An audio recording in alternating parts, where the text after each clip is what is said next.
Supercharging a Tesla in winter cold battery test. Battery preconditioning, or simply put, battery preheating, is critical before a DC fast charging session, especially in the cold season that we now have in the northern hemisphere.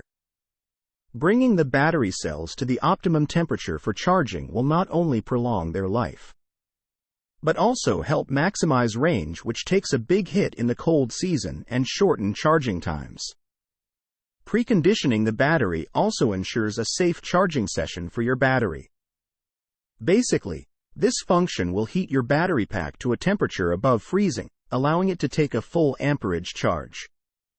As a positive side effect, preconditioning the battery results in a warm cabin while the battery is getting warmed. Overall, there aren't any downsides about preconditioning your EV's battery, with the sole exception that you will pay the cost of the electricity needed to warm the battery, despite the fact that none of it actually goes into the battery. But you don't take our word for it.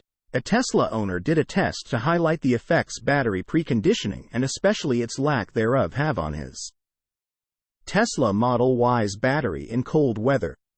The video, posted on the It's Only Electric YouTube channel, starts with a charging session at a V3 supercharger.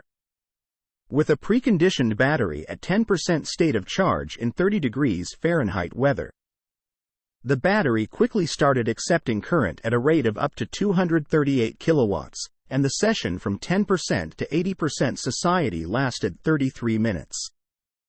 The owner of this Model Y, who lives in Sweden, says his car normally would complete the same charging cycle in about 27 minutes. But seeing as this was a cold weather session, waiting an additional 6 minutes doesn't seem that bad. How will the same charging session go if the battery is not preconditioned, though? Well, the owner came back to the exact same charger 2 days later, after the car sat outside in freezing weather, to see the difference battery preconditioning makes. This time, the outside temperature was 21 degrees Fahrenheit, so a bit colder than the previous time, which might affect the result, although the owner said the difference in temperature was not that big to have a meaningful influence. After he plugged in the charger, it was obvious right away that the charge rate was increasing much more slowly than with a warm battery. The Tesla completed the 10 to 80% charging session in 42 minutes, which means it took almost 10 minutes more compared to the preconditioned battery test. More importantly, the battery accepted charge at a rate of up to 135 kilowatts, which was significantly lower than the 238 kilowatts rate in the previous test.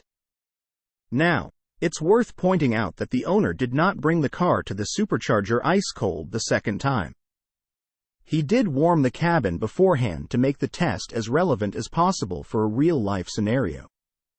Comparing the charging curves is interesting, as it reveals an almost flat curve for the cold battery and a descending curve for the preconditioned battery.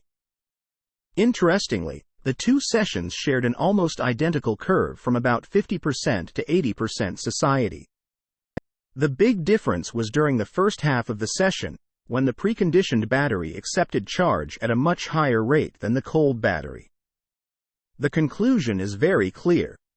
You should always precondition your battery pack before charging in winter, if you want an efficient and quick charging session, and if you care about the health of your battery. And if you're shopping for an EV, make sure it comes with battery preconditioning, because not all models have this functionality. Source: reposted and summarized from Dan Mihailescu at Inside EVS.